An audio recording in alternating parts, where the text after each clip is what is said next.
계시네요. 어. 네. 그래서 하고 자 그래서 오늘 예. 네, 우리 쪼코 제이님께서 예.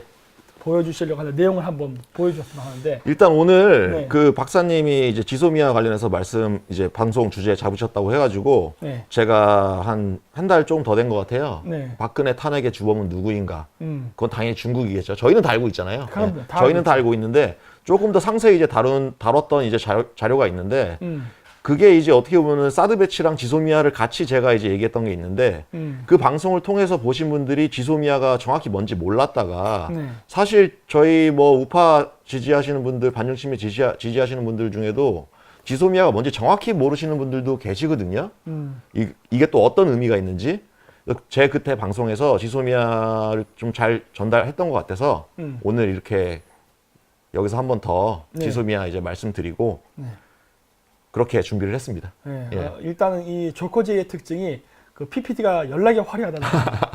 오늘 그 화려한 그 PPT와 함께 예. 네, 주옥 같은 목소리를 한번 설명해 주시죠. 네, 알겠습니다. 박사님도 뭐 이제 중국몽 네. 이런 거 잘 아시니까 더 많이 아시니까 네. 예, 많이 연결해서 도와주시면 되고요. 네. 일단은 지소미아랑 음. 지금 지소미아 며칠 안 남았잖아요. 네. 이제 목요일에서 토요일 넘어가는 12시죠, 밤. 음. 예, 그게 종료 이제 마지막인데 음. 저번에 8월 23일 날 지소미아 파기에 대한 기사가 처음 올라왔었어요. 네. 또 공교롭게 그게 제가 저번에 마지막으로 공자광 채널 나왔던 날이거든요. 아, 그래요? 예, 예. 아, 알파 오메가네. 예, 맞습니다. 예. 네. 그래서 그때가 딱 3달 전이었고 네. 이제 어떻게 보면 계약 만기죠, 한마디로. 그쵸. 계약 만기가 11월 23일이다. 근데 이제 3달이 지나서 이제 계약이 만기가 됐는데 네. 연장을 안 하겠다는 거죠, 이제 문재인 정부는. 예. 음. 그래서 지금 지소미아 말씀드리려면은 처음 말씀드릴 게 중국몽이에요. 아, 지소미아 얘기하는데 갑자기 웬 중국몽이야 하실 수 있는데 그렇죠. 사람들이 헷갈려 할 수 있죠. 이게 다 연결이 돼 있기 때문에 요거를 보시면서 이제 퍼즐처럼 기가 막히게 다 맞아 떨어집니다. 와, 기대가 됩니다. 예. 그래서 자료 보여드리면서 말씀드릴게요. 네. 제가 일단 지도를 준비했는데 네. 저기 오른쪽 위쪽에 대한민국이 보이죠? 일본도 보이고. 네. 예, 그래서 일단 중국을 먼저 봐야 되는데 아, 자 여기가 중국이죠. 중국의 국제 전략. 또 국제 전략 전문가시잖아요. 네, 그렇죠. 제가 지금 번데기 앞에서 너무 주름 잡는 거 아닌가 모르겠는데. 아닙니다. 번데기 외에도 주름이 잡히는 건 상당히 많습니다. 예, 저도 번데기 앞에서 좀 주름을 잡겠습니다. 그러면. 네, 네. 예. 네. 먼저 이제 부연 설명 많이 해주셔야 돼요. 제가 왜냐면은 번데기 앞에서 주름 잡고 싶지가 않기 때문에. 아니, 번데기 말고도 주름 잡히는 건 많아요. 예, 제가 지금 재밌는 말이 네. 생각나는데 하지 않겠습니다. 아, 저도 다 알고 있어요. 예. 네. 네. 자, 일단 개중국 국제 전략 핵심은 중국몽이죠. 네. 예. 근데 이제 중국몽이 쭉 들어갑니다. 아, 기존에 뭐 덩샤오핑, 장쩌민, 후진타오 때는 이제 국제 전략이라는 것 자체가 핵심이 부국 강병이잖아요. 근데 기존의 중국의 국제 전략은 강병보다는 부국에 더 가까웠어요. 그렇죠. 예. 근데 본격적으로 시진핑이 중국몽을 이제 선언을 하면서 이때부터는 강병에 더 가깝거든요. 약탈 전략. 그렇죠. 그리고 중국의 그런 패권주의. 그러니까 이제 팽창주의로 나가는 거죠. 이제. 예. 그런 부분이 들어가게 되는 건데 자, 그럼 또 중국몽. 뭐 쉽게 말씀드리면은 중화민족의 위대한 부흥, 약탈 전략이고 패권주의죠. 이 중국몽 핵심 전략.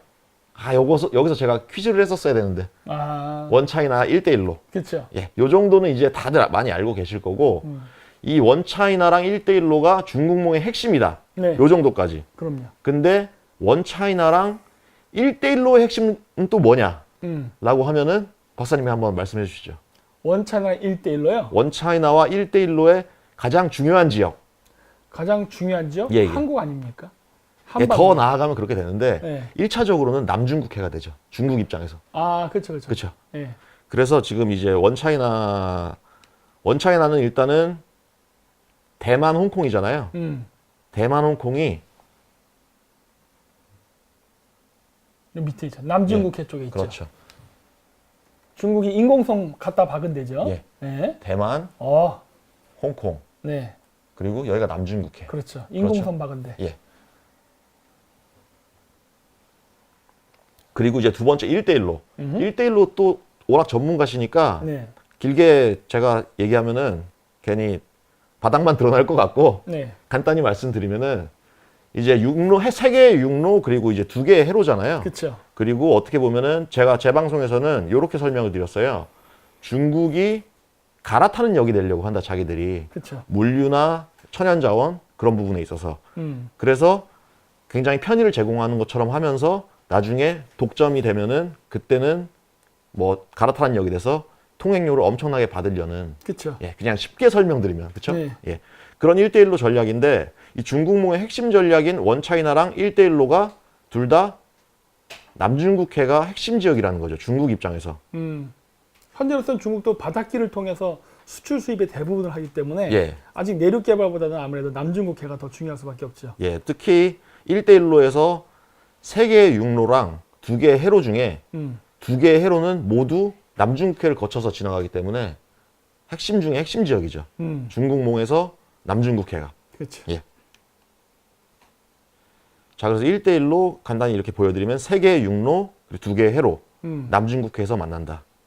그리고 아까 말씀드렸던 원차이나 전략에서도 대만과 홍콩이 다 남중국해에 걸려 있다는 거. 그러니까 중국이 이 패권주의, 약탈 전략, 이 부국 강병에서 강병을 더 우선시한 중국몽을 실현하기 위해서는 남중국해가 가장 핵심 지역이라고 할 수 있죠. 자, 그러면 남중국해가 여기에 있습니다. 네. 여기가 남중국해인데 이 남중국해의 중요성.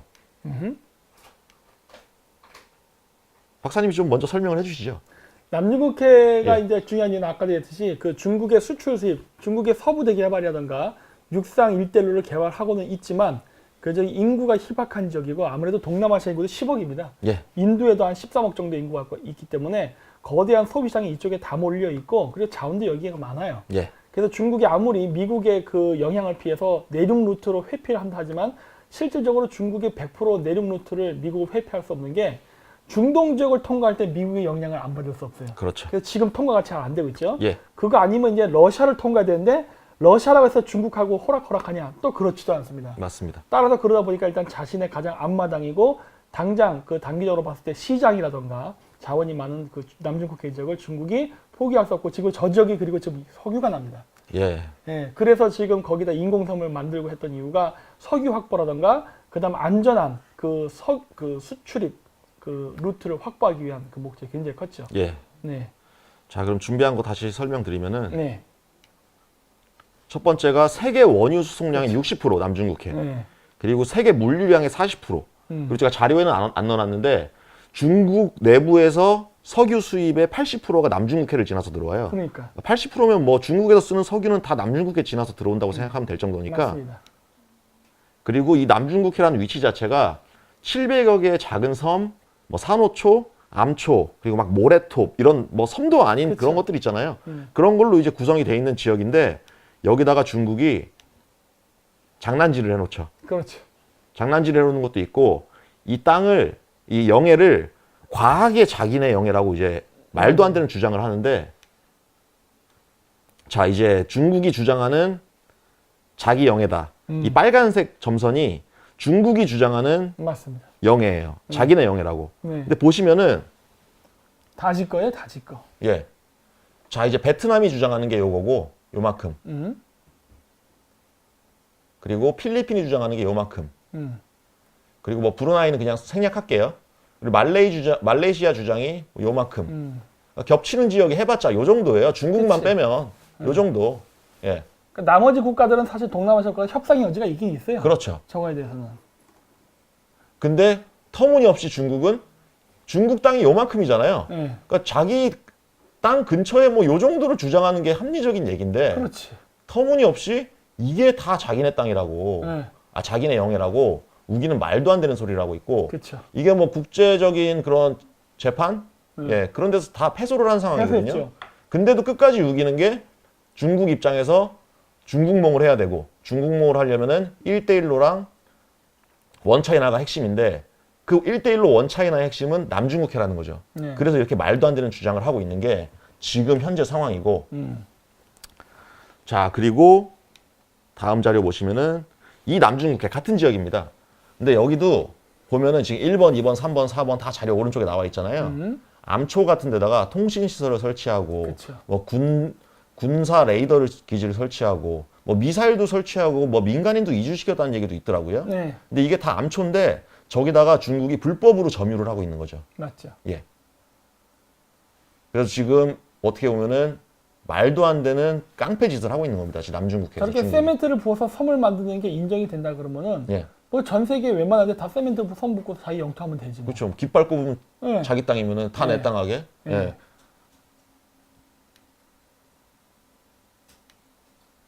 예. 자, 근데 지금 중국이 이렇게 남중국해를 다 자기네 영해라고 주장하고 뭐 군사기지를 설치하고 말도 안 되는 저런 유치한 뭐 마치 초등학생들이 뭐 찜 이러면 내 거 하는 것처럼 그렇죠. 그런 말도 안 되는 짓을 하고 있는데 이거를 미국이 절대 가만두지 않을 거 아니에요. 당연하죠. 예. 미국이 이걸 절대 가만둘 수가 없기 때문에 근데 미국이 가만둘 수 없는 이유가 단순히 뭐 중국이 미국한테 개기고 그래서 중국을 견제하기 위해서라고 생각하실 수도 있지만 이거 방금 보여드렸던 자료만 봐도 이거는 말이 안 되는 짓이잖아요. 안 되죠. 예, 그렇기 때문에 이걸 미국이 가만둘 수가 없는 상황인데 그렇다 보니까 미국이 이걸 둘러싸기 시작합니다. 네, 맞습니다. 아, 미국 말씀드리기 전에 이 동중국해, 남중국해가 끝나면 이제 동중국해 차례가 오게 돼 있어요. 그렇죠. 근데 요거는 그냥 지나가는 내용으로 넣었으니까 간단히 넘어가면은 동중국해도 마찬가지라는 거 그냥 설명만 드리고 넘어갈게요. 이어도죠. 네. 이어도. 이어도를 자기네 땅이라고 우기는 게 지금 중국이고 맞습니다. 독도를 일본이 자기 땅이라고 하는 것보다 중국이 이어도를 자기 땅이라고 하는 게 뭐 표현이 이상할지도 모르겠지만 더 지랄 맞거든요, 사실. 맞습니다. 근데 한국 언론은 이어도에 대해서 한마디도 안 하죠. 한마디 하자. 독도는 우리가 실제 점유하고 있잖아요. 예. 거기 상태에서 일본과 마찰이고 이거는 지금 중국이 지금 완전히 들어오고 있는데 우리가 아무 말도 지금 대응을 일절 안 하고 있는 거죠. 그렇죠. 뭐 연예인들도 뭐 이어도 가야지 왜 안 가? 아, 그럼요. 이어도 독도만 지키기 가고. 콘서트 하고 이런 거 해야죠. 그렇죠. 똑같은 영토인데 중국이 뺏는 건 괜찮고 일본이 뺏는 건 안 괜찮은 건가? 그렇죠. 이건 말이 안 되잖아, 논리가. 그러니까 더 지나면은 이제 일반 그냥 보통 한국인들은 이어도가 뭔지도 모르는 사람들이 많을 정도로 언론에서 노출 자체를 시키질 않죠. 그래서 제가 예전에 국회에서 이어도에 세멘트 부어서 우리 섬 만들자 했던 게 괜히 예. 한 얘기가 아니거든요. 이어도에 또 이 문제 때문에. 사드를 배치해 버려야죠, 그냥. 그러니까 예, 제가 그래서 그 얘기 괜히 했던 게 아니에요, 사실. 맞습니다. 네. 그리고 이 자료에서는 제가 또 담지는 않았는데 이 센카쿠 열도 예, 거기 대만 쪽에. 요쯤이거든요. 요쯤. 예. 예. 요쯤 이제 일본이랑 또 말 많은 거. 요 세계 섬 작은 거 보이죠? 예. 요거 다 일본 섬이에요. 예. 요거까지. 아마 요쯤이 오키나와고. 예. 예. 그래서 그거 동중국해는 이제 주제랑 크게 연관된 건 아니니까 간단히 넘어가고요. 아, 잠깐, 좀 더 확대해서 보여주실래요? 아까 전화면 그 한 번 더 거꾸로. 여기요? 지도 전체로. 지도 전체. 네. 자, 이거 어떻게 선 긋는 거예요? 아, 선이요? 네. 제가 해드릴게요. 아, 나 한번 거볼게요. 예. 지금 동중국해를 같이 해야 되는 이유가 중국이 생각하는 이 선이 있습니다. 이게 제1도련선이라 불러요. 예. 이렇게. 예. 지금 중국이 이걸 완성하기 위해서 남중국해와 동중국해를 이어도까지를 지금 장악하고 제주도에 차이나타운 세우고 이민을 시켜서 중국화 시켜가지고 예. 제주도, 그 다음에 이어도, 오키나와, 그 다음에 대만, 남중국해까지 해가지고 중국이 제1도련선을 완성시키기 위해서 지금 이민정책하고 경제투자를 같이 가고 있죠. 네, 맞습니다. 네, 이게 지금 연결되어 있는 겁니다. 예, 예. 네.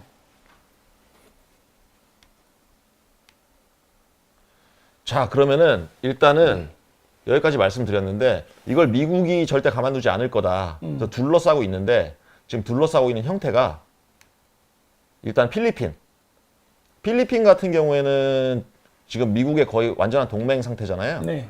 그래서 필리핀은 미군 기지 자체가 있어요. 많죠, 거기. 엄청나게 제가 많아요. 그냥 간략하게 3개만 표시를 했는데 5개 정도 미군 기지가 있다고 저는 알고 있거든요. 그 해군 공군기 잘 보면 무시하거든요. 예. 네. 그래서 요 위치에 네. 일단 해군 기지가 하나 있고 네. 그리고 요 위치에 공군 기지가 있습니다. 이렇게. 그리고 여기에 공군 기지가 하나 더 있고 그리고 여기가 이제 싱가포르. 싱가포르에는 이제 미군 기지가 있다기보다는 군함이 한 대 있죠. 네. 미국 군함이. 그리고 베트남. 음. 베트남은 미군 기지나 미군 시설이 있다기보다는 이제 미국과 지금 동맹 관계를 맺고 있고 군사적으로. 그리고 베트남에도 이제 미군 기지가 들어설 거라고 이제 얘기가 진행 중이라고 하더라고요. 네. 예. 그리고 다음으로 여기 인도네시아. 예. 이렇게까지 미국이 남중국해를 지금 둘러싸고 있는 상황입니다. 네. 그리고 이제 더 이제 크게 보면은 한국. 그렇죠. 한국은 지금 문재인이 어떻게든 미국과의 한미 동맹을 끊으려고 네. 별 짓을 다 하고 있지만 어쨌든 아직은 대한민국은 한미 동맹 속에 있기 때문에 네. 지금 대한민국 공군 기지가 있죠. 그리고 일본. 일본엔 다 있습니다. 이번에 되게 많죠. 공군 기지 있고 그리고 여러 군데 있습니다. 해군 기지 있고 네. 그리고 사드도 있습니다. 네. 일본에. 그리고 여기 오키나와. 여기 오키나와에 공군 기지가 또 있고요. 그리고 여기는 괌. 괌. 괌에 또 공군 기지는 당연히 있죠. 그리고 대만. 음. 대만에 또 사드 레이더가 있습니다. 음. 지금 미국이 완전히 둘러싸고 있죠. 그렇죠. 근데 여기서 중국이 제일 무서워하는 게 뭘까요? 무서운 게 이게 어떤 거? 중국 입장에서 이 많은 미군 기지 중에 제일 겁나는 거. 저는 한국 쪽이 아닐까 싶은데 가까워서. 북경. 한국 쪽도 마찬가지지만 지금 중국이 제일 이 군사 시설에서 겁내는 거는 지금 자료 보여드리면서 말씀드릴 건데 요겁니다. 요거. 항공모함? 그렇죠. 아, 제7함대. 당연하죠. 예. 하와이. 제7함대. 하와이. 이 항공모함에 대해서 조금 부연 설명을 드려야 되는데 미국이 가지고 있는 항공모함이 총 몇 대로 박사님 알고 계세요? 11대인가 13대 아닌가요? 예, 맞습니다. 지금 현재로선 11대입니다. 그렇죠. 그러니까 보통 이제 사람들이 생각할 때 항공모함? 그게 뭐 얼마나 대단한 전투력이 있지? 이거 무시무시한 겁니다. 그쵸. 예, 장난 아니에요. 근데 보통은 잘 모르시잖아요. 군사에 네. 대해서 관심이 없으신 분들은. 그래서 제가 미국이 가지고 있는 항공모함이 11대밖에 안 된다고 말씀드리는 게 미국이 항공모함을 몇 대 가지고 있다라고 하면 보통 사람 생각에 뭐 한 100대? 이렇게 생각할 수도 있단 말이에요. 이거 유지비가 장난이 아니죠. 유지비 장난 아니에요. 예. 그리고 전투력도 엄청나고. 네. 그러니까 웬만한 한 국가의 전체 전투력이랑 맞먹는 게 이 항공모함 한 대거든요, 그냥. 저 항공모함이 갈 때 항공모함 한 대 가는 게 아니라 거기엔 전투함, 순양함, 그렇죠. 건축함, 잠수함 등등이 다 딸려서 한 세트거든요. 그게 이제 함대죠. 제7함대 미국에. 근데 그게 지금 11개가 저렇게 있다는 거거든요. 이거 예. 무시무시한 거거든요. 근데 미국이 네. 가지고 있는 11개의 항공모함 그 함대 중에 유일하게 해외에 배치되어 있는 함대가 저 제7함대예요. 네. 그러니까 이게 스타크래프트로 치면은 거의 영웅 유닛이죠. 때려도 안 죽는. 네. 그러니까 좀 미친 전투력. 그러니까 중국 입장에서 지금 남중국 해를 어떻게든 해야 되는데 미국이 지금 둘러싸고 있지만 저 많은 미군 기지 중에서 제일 눈에 가시가 지금 일본 저기 해군 기지에 정박하고 있는 제7함대 항공모함이라는 거죠. 네. 저게 지금 중국 입장에서 눈에 가신 거예요. 맞습니다. 그래서 저걸 어떻게든 제거를 해야 되는 거거든요. 중국 입장에서는. 그러다 보니까 이 중국의 전략이 이 베이징에 제가 일단 자료를 넣어놨는데 개중국 미사일 그리고 상호 확증 파괴 전략. 제가 일단 이 사드랑 지소미아 미국의 이제 미사일 디펜스 네. 그거를 같이 설명드려야지 지소미아를 여러분들이 잘 더 이해하실 수 있다고 그렇죠. 말씀을 드렸는데 거기서 딱 또 두 가지로 보셔야 돼요. 첫 번째가 핵미사일, 대륙간 탄도미사일 그리고 저 방금 보여드렸던 제7함대 저 제7함대를 보여드려야 되는데 그래서 지금 중국이 저 제7함대를 제거하기 위해서 미사일 개발을 하는데 네. 제가 이거는 그냥 먼저 자료 없이 먼저 설명을 드릴게요. 박사님 미사일 하면은 보통 이제 생각할 때 그냥 미사일이 이렇게 뿅, 팡 이렇게 터진다고 생각을 할 수밖에 없잖아요, 보통은. 네. 그리고 뭐 게임을 해도 미사일이 이렇게 날아가고. 근데 이제 대륙간 탄도 미사일 같은 경우에는 로켓가 이제 마치 달날아가는 우주선을 쏘듯이 그렇죠. 거의 수직으로 올라가고 거의 우주 공간, 대기권 위에서 목표 지점까지 간 다음에 수직으로 떨어지는 형태거든요. 네. 뭐 스타크래프트 게임을 해도 고스트가 이렇게 핵을 딱 쏘잖아요. 그럼 테란 기지에서 핵이 뉴클리어 런치 디텍트 이러면서 위로 올라간 다음에 상대 기지에 위에서 떨어지잖아요. 네. 그게 대륙간 탄도미사일이거든요. 근데 대륙간 탄도미사일은 그만큼 뭐 발사하는데도 티가 많이 나고 그리고 이 뭐든지 사람도 그렇잖아요. 근력이 세지면 스피드가 느려지고 이런 상대적인 게 있기 때문에 미사일이라는 게 사거리가 길면 길수록 어떻게 보면 스피드나 정확도 면에서 좀 떨어질 수밖에 없는 거죠. 네. 그리고 항공모함처럼 약간 움직이는 대상을 맞추려면은 그 적절한 사거리 안에서 요격할 수 있는 네. 그 전용 미사일을 중국이 개발하는데 중국이 이제 자료를 보여드릴게요. 중국이 이제 개발한 미사일이 보면은 이름이 앞에 다 둥펑이라고 써놔요. 동펑. 예. 둥펑 단거리 미사일이 둥펑 11, 15, 16 이런 거고 중거리 미사일에 이제 둥펑 21이라는 게 있거든요. 근데 지금 이 자료 보시면은 이 붉은색 선이 단거리 미사일의 사정거리. 보시면은 아까 제가 일본의 항공모함 위치 말씀드렸죠. 항공모함 위치까지 안 닿아요. 그렇죠? 중거리 미사일 정도 돼야지 항공모함을 요격할 수가 있는 거예요. 그리고 이 자료에서 보여드리는 저 선은 이 중국 해안선에서 발사했을 때 기준이거든요. 그러니까 또 내륙에서 발사하면 더 멀리까지 못 가겠죠. 사정거리는 한계가 있으니까. 그리고 둥펑 21 자체를 중국에서 항공모함 킬러라고 별명을 지었어요. 그러니까 미국이 가지고 있는 항공모함 제7함대를 요격하기 위해서 모든 스피드와 사정거리 모든 걸 최적화해서 만든 게 둥펑 21이라는 거죠. 그러려면 사드가 필요한 거 아니에요? 그거를 방어를 하려면 사드가 필요한 그쵸. 거죠. 그리고 또 이제 대륙간 탄도미사일 관련해서 말씀드리면은 상호 확증 파괴 전략. 네. 요거 박사님 또 설명을 좀 해주시죠. 아니요. 그냥 하십시오.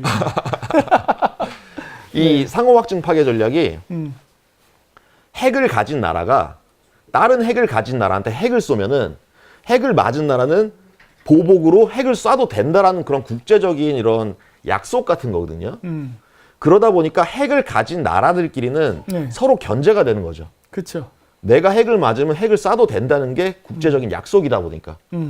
그래서 핵을 가진 나라끼리는 서로 견제가 되는 효과가 있는데 그렇죠. 미국 같은 경우에는 기존의 핵 공격력 자체가 이미 어느 정도 궤도에 올라놨기 때문에 그 이후로 계속 핵 방어력을 기르는 데 주력을 하거든요.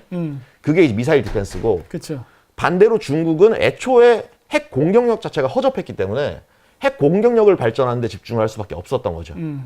근데 미국의 미사일 디펜스가 완성이 돼버리면은 미국은 중국한테 예를 들어서 핵을 쐈다. 그러면 상호 확증 파괴 전략에 의해서 중국도 미국의 핵을 쏠 수 있기 때문에 미국이 중국의 핵을 못 쏘게 만드는 건데 미국은 핵을 쏴놓고 상대방이 쏜 핵을 공중에서 요격해버릴 수 있다. 막아버리면 되지. 그러면 상호 확증 파괴 전략이 아예 의미가 없어져 버리는 그쵸. 거죠.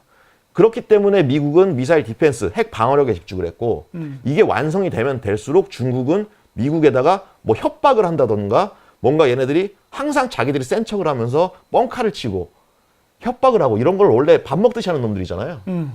근데 미국 사드 배치, 미사일 디펜스가 완성이 돼버리면은 중국은 찍소리도 못하는 상황이 돼버리는 맞아요. 거죠. 그래서 제가 사드 배치랑 지소미아 이걸 말씀드려야 되는데 거기서 가장 중요한 게 미사일 디펜스랑 대륙간 탄도미사일 그리고 둥펑 21호 저 제7함대를 요격하기 위한 맞아요. 예, 그 두 가지라고 말씀드렸던 거고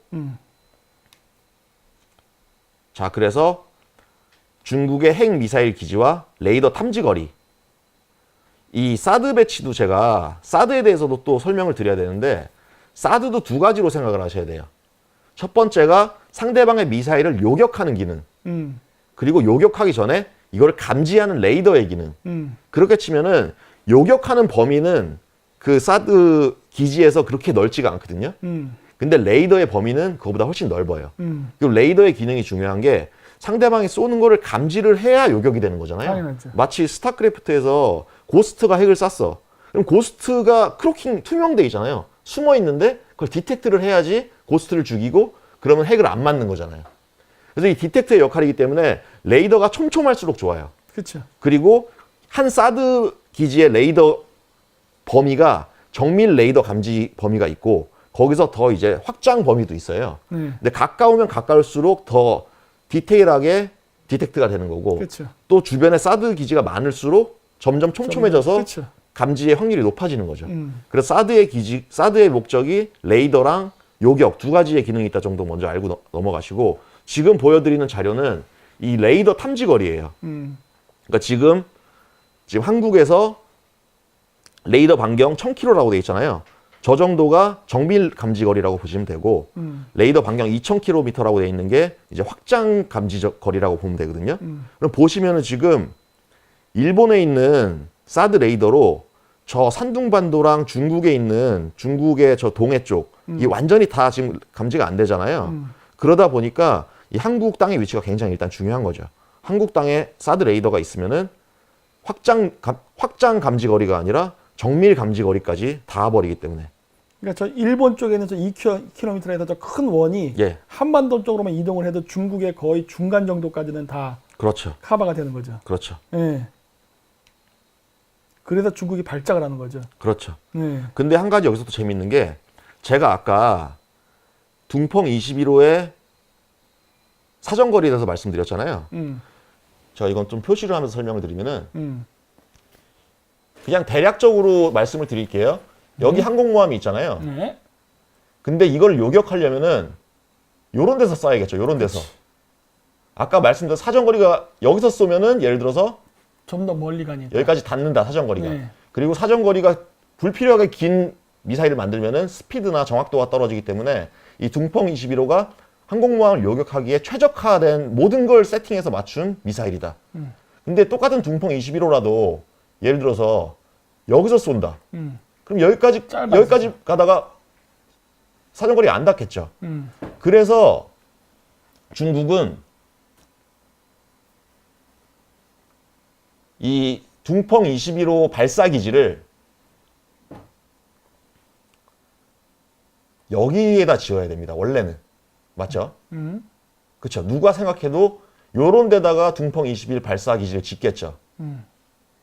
근데 여기다 짓지 않습니다. 어디다? 내륙에다 지었습니까? 아니요. 그러면 여기에 짓습니다. 백두산에다가. 왜 백두산에 지었을까요? 백두산에 지었다. 예. 이거는 그 미국이 동해안으로 접근하는 걸 막기 위한 뭐 그런 목적인가요? 그러면? 아니, 박사님 너무 일부러 틀리시는 것 같은데. 아니요. 일부러 한반도까지가 다 커버되고 예. 일본 쪽 저 뒤쪽까지도 저렇게 되면은 아오모리 예. 그쪽까지도 그렇게 되면은 커버가 되거든요. 예, 그것도 일리가 있는데 여기다 짓지 않고 백두산에 지은 이유는 그리고 남이나라 영토를 또 통과해야 되잖아요. 저렇게 되면 미국이 잠시만 이게 왜 어디? 이래?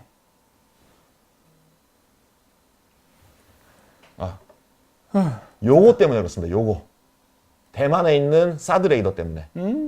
대만에 사드 레이더가 있거든요. 그러니까 이 대만의 사드 레이더가 정밀 탐지 거리가 대략적으로 뭐 요 정도 된단 말이에요. 확장 탐지 거리는 더 넓을 거고 이렇게. 그거를 피해서 저 북한 쪽으로. 그렇죠. 예를 들어서 지금 보시는 화면에서 저 상하이라든지 이 중국의 동해 지금 파란색 표시해 놓은 지역에 둥펑 21 발사 기지를 설치를 하면은 대만에 있는 사드 레이더에 감지가 되기 때문에 요격될 확률이 더 높아지는 거죠. 자, 아오모리 쪽 레이더 기지랑은 상관이 없는 건가요? 그러면? 그렇긴 한데 네. 가까울수록 사드 레이더는 정밀 탐지가 되면서 더 디텍트나 이게 촘촘해진다고 했잖아요. 대만에 있는 사드 레이더 때문에 저기다가 둥펑 21 발사 기지를 못 짓는 거예요. 그래서 백두산에다 짓죠. 네. 근데 중국이 백두산에 둥펑 21 발사 기지를 지었다. 여기다 지었죠. 네.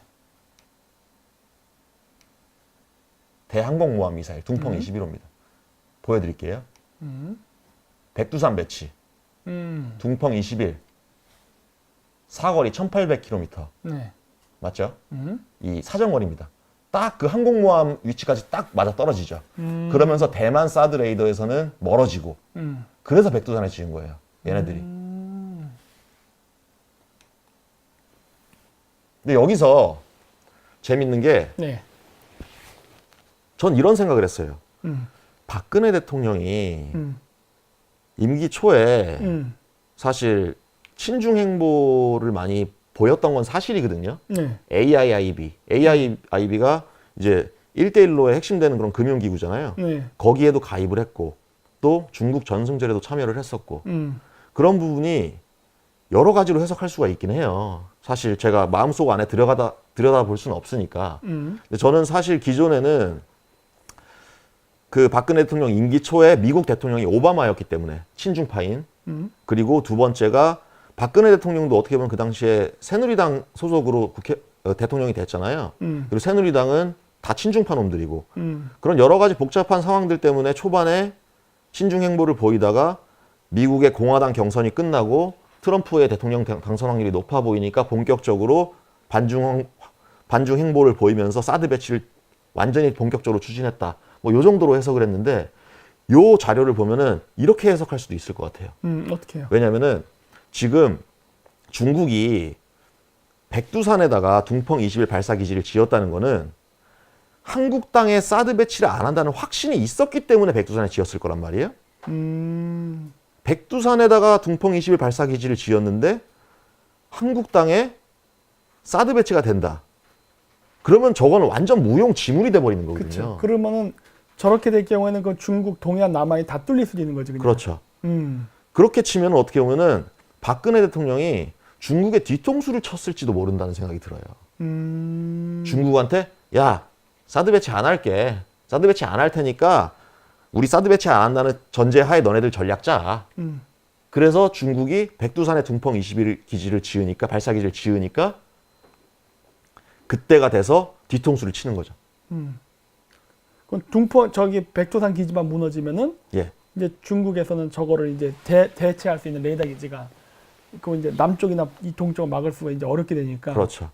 그러니까 대항공모함 미사일 중국이 중국몽을 해야 되고 중국몽으로 하려면 원차이나랑 1대1로가 핵심이고 그거에 남중국 해가 핵심인데 거기에 눈에 가시가 미국의 제7함대 항공모함이란 맞아요. 말이에요.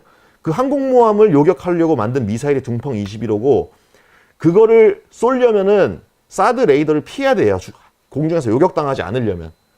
그래서 백두산에다가 기지를 지었는데 한국의 사드 배치로 모든 게 물거품이 됐다는 거죠. 둥펑 21호도 물거품이 돼. 그러면은 항공모함 견제를 못해. 그럼 남중국해도 어떻게 못해. 그러면 1대1로랑 원차이나도 못해. 그럼 중국몽도 못하고 중국의 국제전략 전체가 다 빠그러지는 거죠. 그렇기 때문에 중국은 이 한국의 사드 배치가 너무 뼈아픈 거예요. 데미지가 너무 큰 거죠. 그래서 박근혜 대통령이 사드 배치를 하면서 중국이 발작을 했다. 과하게 발작을 했잖아요. 맞죠. 예, 그걸 말씀드리고. 것 같은 데서는 뭐 박근혜 대통령 탄핵시켜버린다고 막 신문 보도까지 그렇죠. 했었죠. 이때 한국 땅에 사드 배치가 들어가는 거죠. 그렇죠. 사드 배치 하나로 중국의 모든 전략들이 다 뒤로 다 박살나는 거예요.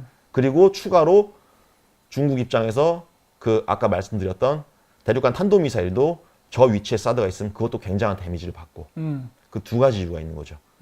그럼 이제 지소미아를 말씀드릴게요. 네. 한국 사드의 중요성.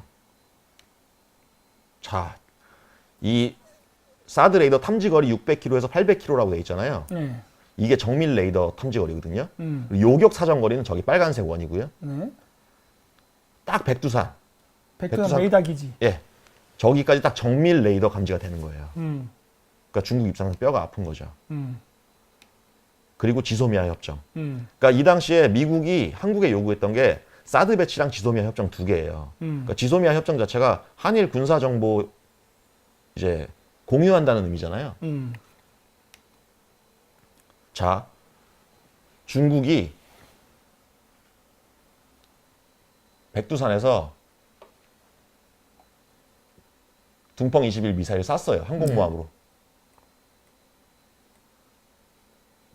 일단 정밀 레이더 감지거리가 여기 딱 걸리죠. 정밀 레이더 감지거리가 한국 사드에서. 그러니까 첫 번째 일단 감지가 돼요. 네. 그리고 요격을 이 가는 중에 이 한국 발사기지에서도 요격을 할 수가 있어요. 할 수가 있지만 일본 사드에서 요격하는 게 훨씬 더 정확도가 높을 수밖에 없거든요. 그리고 아까 말씀드렸던 핵미사일만 해도 이제 중국의 핵미사일이 이제 태평양을 건너서 날아가는다고 하는 얘기도 있고 또 중국의 핵미사일이 북극 쪽으로 넘어간다는 얘기도 있고 한데 어쨌든 이제 가는 중간에 요격을 해야 된단 말이에요. 발사 단계에서 요격은 아직도 미국이 개발을 하고 있는데 완성은 안 됐단 말이에요. 그러다 보니까 이 한국 레이더가 감지한 정보가 이 일본 기지로 이 정보가 넘어가야 되잖아요. 그리고 완벽한 정보 공유가 돼야 되잖아요. 그렇죠. 이 북중 접견 지역에 있는 한국에서 수집한 정보들 그리고 한국에 있는 사드 기지에서 감지한 레이더의 정보들이 완전히 100% 공유가 돼야 돼요. 그렇죠. 일본에 있는 일본 기지로. 그렇기 때문에 이 지소미아 한일 간 정보 공유 그 협정이 이 사드 배치랑 중국의 대항공모함 미사일 그리고 제7함대 실함대를 요격하기 위해서 만든 중국의 미사일 백두산 기지에 있는 요거랑 지소미아랑 완전히 그 합체되는 거죠. 합체. 당연하죠. 정보 공유니까. 예.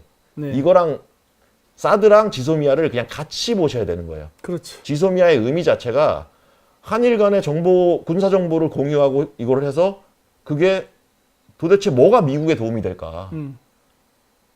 그렇게 생각하실 수 있는데 요걸 보시면 이제 이해가 되실 거예요. 한국 미군 기지에 있는 사드 기지에서 정보가 일본으로 정확히 다 넘어가야 된다는 거.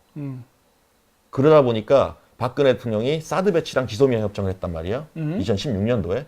그때 한국 언론도 아니죠. 중국 언론이라고 하면 되죠. 사실 거의 한국 언론. 중국화된 한국 언론. 예, 네. 중국화된 한국 언론은 지랄 연병 발작을 했죠. 박근혜 대통령이 사드 배치하고 지소미아 협정한다는 거를. 그리고 문재인이 대통령이 되자마자 처음에 했던 말이 중국몽 함께하겠다. 중국몽 함께하겠다는 거는 남중국해, 제7함대, 둥펑 21 요거에 모든 숨통을 끊어버리는 사드 배치랑 지소미아를 없애고 장기적으로 미군 철수까지 시키겠다. 그리고 요즘에 또 그런 얘기도 나오잖아요.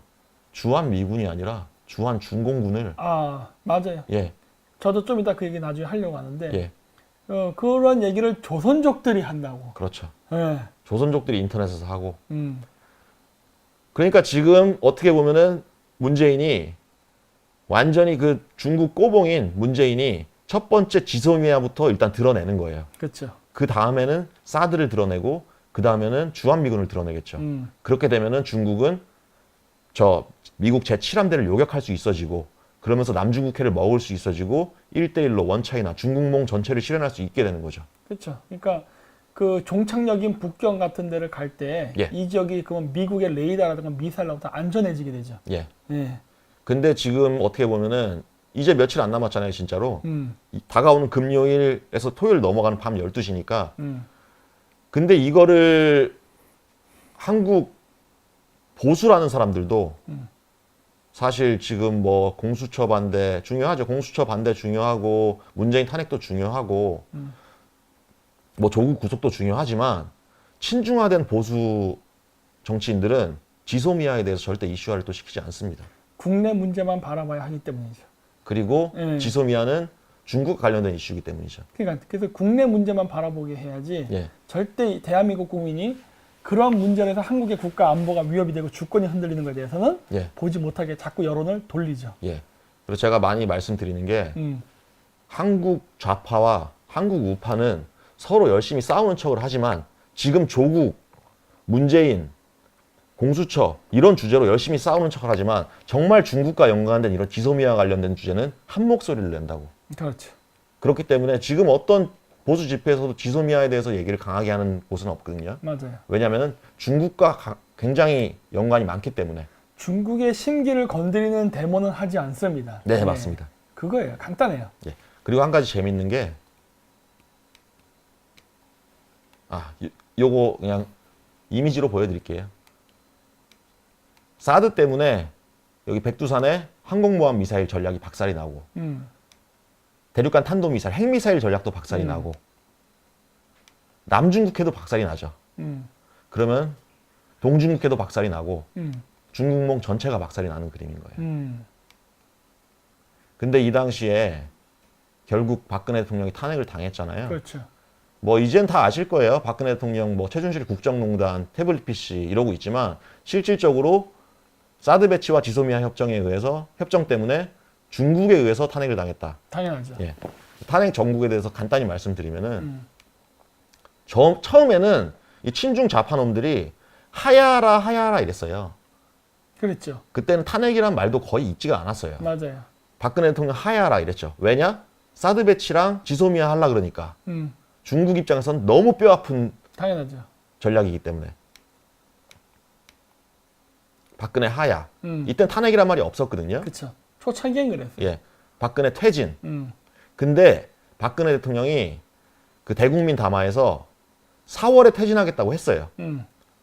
나 그렇게 하야하라 촛불 시위 뭐 국정농단 이러니까 그래 나 그만둘게 더러워서 내가 안 한다.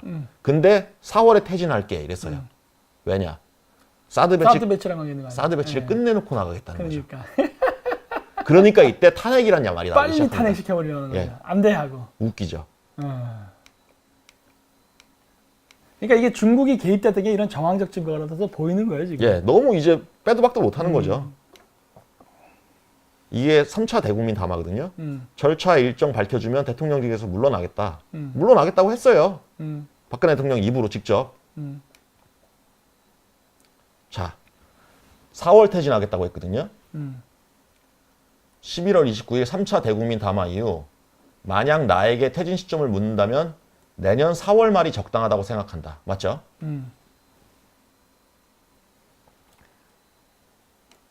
그러니까 이제 즉각 퇴진이란 말이 나옵니다. 즉각 퇴진.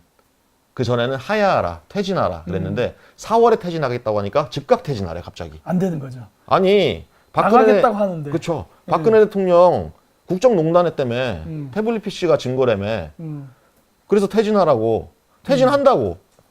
근데 4월에 퇴진한다고 하니까 즉각 퇴진. 그리고 탄핵이란 말이 나오기 시작하죠. 그리고 이때 이미 지소미아 얘기가 나왔어요. 한일 군사정보협정 강행 중단하라. 2016년도 11월 달에. 그러니까 결국 여기 지금 나오는 게 뭐예요? 지금 박근혜 대통령 즉각 퇴진에 결국 이유가 뭐다? 저 위에 써 있네. 예.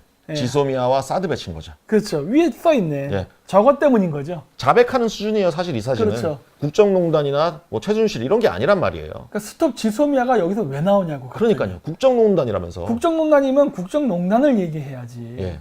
슬로건이 지금 자기네들이 근본적인 마음을 보여주고 있어요 지금. 예. 예. 탄핵하라는 말 나오죠, 이때부터. 처음엔 탄핵이라는 말 자체가 거의 없었거든요. 그렇죠. 그리고 여기서 한 가지 더 재밌는 게 결국 그래서 탄핵이 됐잖아요.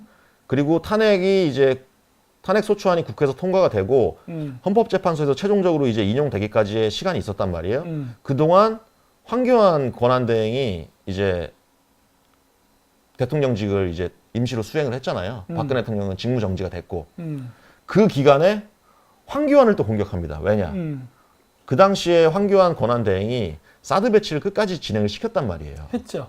그러니까 이건 제 개인적인 예상인데 박근혜 대통령이 뭐 국방부 장관이 됐던 황교안 권한대행이 됐던 이 사드 배치만은 끝까지 해주시오 라던가 사드 배치를 끝까지 진행할 수밖에 없는 어떤 장치를 취해놓지 않았나. 그때 계속 진행했으니까 국정을 완전히 손을 못 대게 팔다리 다 잘라버렸음에도 불구하고 예. 사드 배치는 진행이 됐습니다. 헬리콥터로 나르던 뭘 하던 해가지고. 예. 그거를 황교안 권한대행이 이제 진행을 하니까 황교안을 공격하기 시작하죠. 자, 황교안 대행 사드 배치 정상적 추진. 이제 친중 언론에서 이런 말을 합니다. 이제 한미 사드 배치 속전속결. 중국에 왜 통보 안 하냐? 우리가 통보 왜 해야 돼요? 그러니까요. 중국에 왜 통보를 해야 되는 아니 우리 동맹국인 일본이나 미국 쪽에는 통보해도 예. 적국에게 통보를 한다는 건 말이 안 되잖아. 예. 그리고 KBS에서는 사드 배치 속전속결, 국민 속이는 일.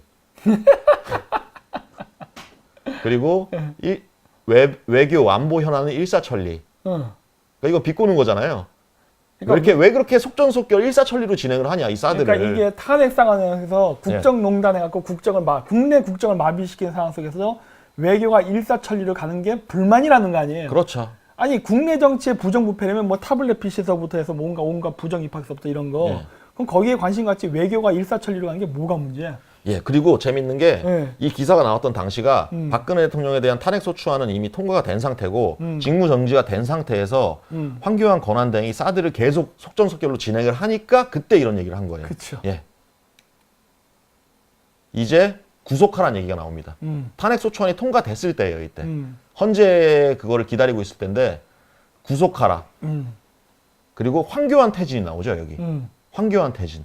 황교안 퇴진이 여기서 왜 나옵니까 도대체? 황교안이 국정농단 했나요? 아니 권한대행이잖아. 그러니까요. 권한대행을 하는데 너무 빠른 거 아니야? 응? 황교안이 국정농단을 했고 황교안이 태블릿 PC가 황교안 건가요? 왜 여기서 황교안 퇴진이란 말이 나오냐는 거죠. 그 특검법 개정도 굉장히 재미네요. 잡아넣겠다는 거 아니야 지금? 그렇죠. 예. 그리고 황교안 탄핵이란 말도 나옵니다. 이제 12월 22일이죠. 이때가 박근혜 대통령 직무 정지되고 황교안 권한대행이 사드를 속전속결로 진행시킬 때예요. 황교안도 공범이다. 뭐에 대한 공범? 그러니까. 뭐에 대한? 그러니까. 사드 배치의 공범일 수는 있어요. 그렇죠. 이것도 어떻게 사드 배치의 공범일 보면은 수는 자백하는 거죠. 이것도. 그리고 황교안도 사퇴하라. 차, 황교안도 사퇴하라. 별말이 다 나오죠. 왜 황교안 사퇴하라고 말을 하냐 얘네들이. 황교안이 사드 배치하니까 마지막까지. 저 위쪽에 이재용, 최태원, 신동미 출국 금지라는 이름도 나오네. 예, 이건 그냥 이제 네. 연관된 건 아니고요. 네. 특보식으로 나왔던 거니까. 네. 그러니까 지금 탄핵 관련해서 사실 네. 이 방송을 제가 했었어요. 탄핵의 중국 개입, 박근혜 대통령 탄핵의 주범은 누구다?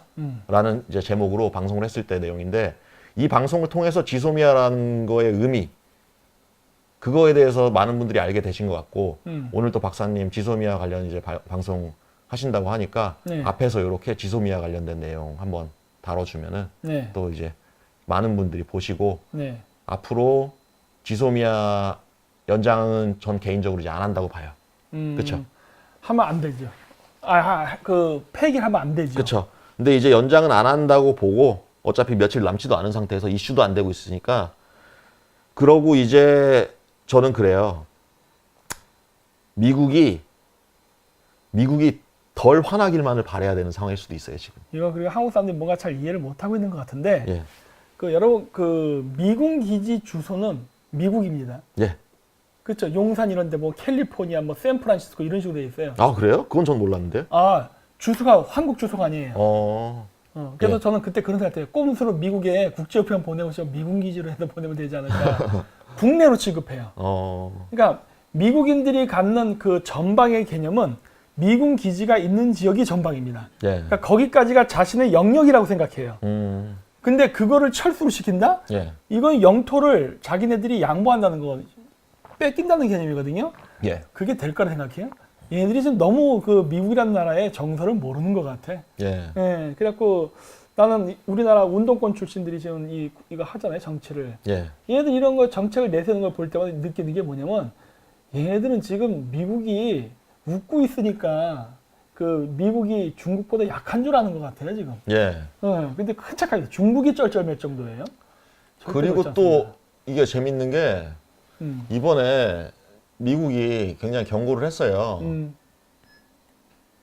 지소미아 종료 때는 퍼펙트 스톰, 한미동맹 지킬 명분 찾아야. 퍼펙트 스톰, 이제 최악의 상황이라는 거죠. 경제적으로 쓰는 말인데, 모든 악재가 겹쳐가지고 진짜 최악의 상황을 퍼펙트 스톰이라고 하거든요. 그러니까 미국이 지금 이렇게 경고를 하고 있어요. 이게 11월 15일 기사인데, 한일 군사정보 보호협정 종료 결정이 한일 갈등을 넘어 미국의 강력한 반발을 낳고 있다. 당연하죠. 네. 그리고 미국은 국방 당국의 최고위급 인사를 한국에 보내 지소미아 종료 재고에 대한 압박을 이어간다. 마크 밀리 미 합참의장과 마크 에스퍼 미 국방장관은 14일에서 15일 서울에서 열리는 한미 군사위원회 회의와 한미 안보협의 회의에 각각 참석하기 위해 한국을 찾는다. 근데 이 안보협의 회의라는 걸 기억을 하시고 다음 자료를 하나 보여드리면은 한국 친중파 국회의원들이 소영길이 오랜만에 보네요. 11월 15일 기사예요, 이것도. 네. 미군 철수를 얘기를 합니다. 자, 이거 재밌는 거 하나 보여드릴까요? 네. 갈 테면 가라는 자세로 자주국방의 태세를 확립하여야. 욕 좀 해도 됩니까? 갈 테면 가라가 안 되는데. 예.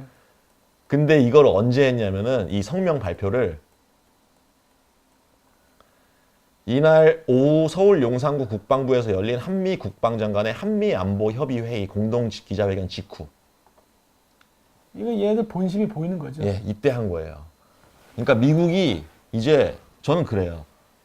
와, 미국 입장에서 한국 봐준다 했는데 이렇게까지 해? 너네 더 이상 안 되겠어. 이럴 수가 있다는 거죠. 조져버리는 거죠. 지금 안 그래도 지소미아는 이제 이번 주 금요일 날 종료가 될 것 같고, 그리고 아까 말씀드렸듯이 지소미아가 종료되는 순간 백두산 기지에 있는 둥펑 21 그거에 대한 감지하고 요격하는 정확도는 떨어질 수밖에 없거든요. 당연하죠. 한국 기지에서 일본 기지로 정보가 100% 공유가 안 돼 버리기 때문에. 그리고 더 나아가서 사드까지 이제 물리고 미군 철수 이 짓 하면은 진짜로 중국 되는 거예요, 이 나라는. 중국이 되는 게 아니라 중국이 되기 전에 이거 한 대 얻어 맞겠는데? 그렇죠. 예. 왜냐하면 지소미아 파기 문제를 지금 일본 문제랑 이게 할 때 예. 역사 문제를 거론하면서 지금 하고 있단 말이에요. 맞아요. 일본이 과거에 대한 사죄가 뭐 제대로 안 돼서 뭐 이렇다. 예. 사실 그건 핑계죠. 예. 그런데 그러면서 이제 서로 간에 경제 보복이 일어났거든요. 예. 예. 그러니까 이제 우리나라에서 저는 지소미아 파기를 이제 마지막 협상, 사실 마지막으로 내는 것도 아니고 사실 처음부터 계획을 하고 있었는데 예. 일부러 핑계거리를 만든다는 저는 그렇게 했다 보거든요. 예. 근데 그러한 과정을 쭉 보면서 그냥 우리나라 그 외교를 보면은 지금 우리나라 현 정권이 그 미국이나 일본 군사 동맹국을 향해서 지금 하고 있는 그 행위는 그 유아가 엄마가 장난감을 안 사줬다고 밥을 안 먹는 행위와 똑같습니다. 그렇죠. 이거 완전히 말도 안 되는 짓거리 하고 있는 거예요. 예. 그래갖고 하고 지소미아 파기에서 사실 손해 보는 거는 우리예요. 맞습니다. 정상적인 국가일 경우. 예. 물론 저 정권은 다르게 생각하지만. 그리고 그 지소미아를 파기했을 때 이득을 보는 거는 당연히 중국, 맞습니다. 그다음 뭐 북한도 미사일 쏘긴 쏘니까 예. 북한, 러시아 이런 나라들이에요. 예. 결국 손해 보는 거는 한미일입니다. 맞습니다. 예. 근데 이거를 지금 이 정권이 하고 일부러 의도적으로 저렇게 보란 듯이 그 같은 날 기자회견을 한다는 거는 이건 미국한테 보내는 어떻게 보면 외교적 메시지거든요. 예. 우리는 한미일 군사 동맹을 이탈해서 북중러 군사 동맹으로 가겠다. 말도 안 되는 행동을 하고 지금 있습니다. 그 말을 하고 있는 거예요, 지금. 근데 국민들이 국회의원들이. 못 알아듣는 거지. 네. 지금 국민들이 못 알아듣고 있는 거예요. 지금 이 얘네들이 하는 말이 지금 그 말이거든요, 지금. 예. 예. 그리고 이 자료 하나 또 보여드리면은 음. 사드 여파 이후 5년 만에 한중 국방 전략 대화를 재개했다. 10월 21일 기사거든요. 네. 이제 본격적으로 중국에 붙고 있어요. 네. 한중 국방 전략 대화. 이러고 있습니다, 지금. 그리고 지금 얼마 전에 뭐 의미는 없지만 지소미아에 대한 이제 투표 결과거든요.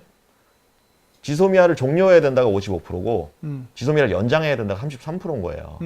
요런 국민 여론, 말도 안 되는 이런 국민 여론을 가지고 종료가 될 거죠, 이제. 이번 주 금요일 날. 근데 저것도 누구에게 연락하느냐가 중요하고 네. 어떻게 질문했냐가 중요한데. 네. 네, 난 그 질문지도 좀 공개해봤으면 좋겠어요. 근데 질문지 공개의 문제가 아니라 저는 이거는 사실 대한민국에서 사실 지나간 사람 10명 붙잡고 지소미아가 뭔지 아세요라고 하면 대답할 수 있는 사람 10명 중에 한 명도 없고 첫 번째 대략적으로 뭐 한일 군사정보보호협정이다라고는 알 수 있지만 그 의미가 이 미국, 중국이 남중국해, 중국몽 그리고 이 둥펑 21호가 칠함대를 요격하기 위해서 필수적인 그런 세부 정보를 아는 사람은 100명 중에 한 명도 없을 거라고 봐요. 아니 그 알고 있는 사람들 좌파적 성향 가진 사람들이 어떻게 보통 대답하냐면요. 요거 이제 낙곰수를 본 사람들 쪽의 사람의 성향들은 뭐라 얘기하냐면 그 우리가 일본 쪽에다가 북한에 관련된 정보만 제공하고 우리는 일본으로부터 얻을 정보는 없다 이런 식으로 얘기합니다. 네. 예. 그래서 오히려 그건 폐기하는 게 우리의 국익에 부합된다 이런 얘기도 해요. 이게 지금 보여드린 자료가 지소미아 종료에 대해서 처음 나왔던 기사예요. 정확히 이제 8월 23일. 쉽게 말씀드리면 만기 3달 전에 한 얘기예요. 만기 3달 전에. 지소미아 종료 책임은 우리 자존심 훼손한 일본에 있다. 이게 굳건한 한미동맹의 계기가 될 거래요. 바보예요, 얘네들? 아니죠. 기사 이렇게 쓰는 거죠. 그러니까. 국민들을 속이기 위해서 저런 예. 거예요. 예. 그러니까 이런 말도 안 되는 소리를 했던 건데 저는 사실 또 요렇게 얘기를 하고 싶은 게 어떤 누군가는 이렇게 생각할 수도 있어요. 자, 쪼코제이 네가 하는 말 다 알겠다. 근데 어쨌든 미국에 붙어야지 붙을지 중국에 붙을지에 대한 얘기인데 중국에 붙으면 왜 안 돼? 이런 말도 안 되는 생각을 할 수도 있거든요. 그래서 제가 말씀 또 하나 드리자면은 역사적으로 뭐 어차피 현대의 역사긴 하지만 중국에 붙으면 무조건 망하고 미국한테 개기면 무조건 망합니다. 지금 뭐 이란이나 베네수엘라 이런 경우만 해도 이란도 이제 친중파 국가잖아요. 그렇죠. 그러니까 이란은 석유를 가지고 있고 그리고 중국은 돈을 가지고 있고 그 이해관계가 맞아서 이란은 중국이랑 붙었는데 중국 백을 믿고 이 핵 개발을 시작했어요. 미국이랑 비핵화 약속을 해놓고 나서 그걸 일방적으로 깬 거죠. 그렇죠. 그래서 미국이 화가 나서 경제 제재를 들어갔단 말이에요, 이란에. 지금 이란 금융 기업 다 파산이기고 당연하죠. 베네수엘라만 해도 미국 기업이 석유를 채취하는데 기존의 계약 관계랑 뭐랑 다 깨고 베네수엘라 내 유전을 국유화시키겠다. 공산주의 정권이. 음흠. 그러면서 미국이 경고를 했죠. 음. 그러면서 미국 기업들은 엄청난 손해를 보고 뺐단 말이에요. 음흠. 그러니까 베네수엘라 너네 그만 까불어. 경제 제재 들어간다. 경제 제재 들어간 순간 베네수엘라는 박살났죠. 왜냐? 베네수엘라는 수출 의존도가 굉장히 큰 나라잖아요. 맞아요. 다 사람들 잘 모르시겠지만 베네수엘라가 세계에서 원유 생산 1위예요. 네. 중동 지역이라고 생각하실 텐데, 그러니까 그 베네수엘라는 나라 자체가 석유만 팔고 식품이든 공산품이든 모든 걸 수입했죠. 다 수입해서 쓰는 나라거든요. 다 수입했죠. 그러니까 미국이 너네 까불지 마 했는데 베네수엘라는 한평생 자기들은 석유 팔아서 흥청망청 잘 살 수 있을 거라고 생각을 한 거죠. 그렇죠. 근데 미국이 뭐 세일가스랑 뭐 대체제도 만들어내고 이것저것 국제 유가랑 이제 이렇게 관리를 해가지고 베네수엘라를 완전히 지금 박살 내가지고 베네수엘라는 지금 진짜 베네수엘라 여자가 7천 원에 몸 판다는 얘기가 나올 정도로 그렇죠. 완전히 박살 났고 그 외에도 미국한테 개기면은 현재 어쩔 수가 없어요. 우리 입장에서는 미국한테 개기면은 지금 아까 보여드렸잖아요 자료. 지소미아 종료하는 한미 안보 회의 그거 끝나고 나서 한국 국회의원이란 놈들이 미군 철수하라는 공동 성명을 발표하고 앉아 있는데 그러면은 제일 손해 보는 건 이 한국 국민들이란 말이에요. 당연하죠. 근데 이 개돼지 한국 국민들은 아무것도 모르고 지소미아 일본 더 이상 지지 않겠습니다. 이러고 있잖아요. 그러면서 반일 감정을 또 분위기를 만드니까 불매 운동이나 하고. 지소미아가 한일 군사협정이니까 일본 야 안 돼 이렇게 그쵸. 나가는 거죠. 내용도 안 보고 그렇죠. 일본 들어갔다 야 하지 말자 이렇게 되는 거 아니에요. 일본이 우리한테 경제 제재를 해서 화이트리스트 이런 거 해서 그래서 우리도 지소미아를 깬다. 이런 1차원적인 사고를 하고 있고 또 언론은 그렇게 개돼지들한테 주입을 시키고 있기 때문에 그치. 지금 사실 앞으로 이 나라 꼴이 어떻게 될지 답도 없습니다. 소영기는 용감하네요. 예, 아주 용감해. 대놓고 중국인이라는 거를 자기 자신이 중국인이라는 거를 아주 계속 말하고 있습니다. 소영기를 베트남 되게 좋아하는 것 같은데 베트남은 반중 국가 아니에요. 맞습니다. 그 나중에 베트남 가서 사고 치면은 나중에 문제 생길 것 같은데 다시는 베트남 놀러 가지 마세요. 지금 말씀하시는 내용에 들으니까 전 다른 생각 나는 사람이 한 명 있는데 예, 요 정도만 하겠습니다. 예, 그러니까 예, 예. 아 이거 조심해야겠네 소영길이. 예. 아 얘를 진짜 끝난 거예요? 예, 오늘 뭐 이 정도 예. 그래요? 예. 알겠습니다. 그럼 오늘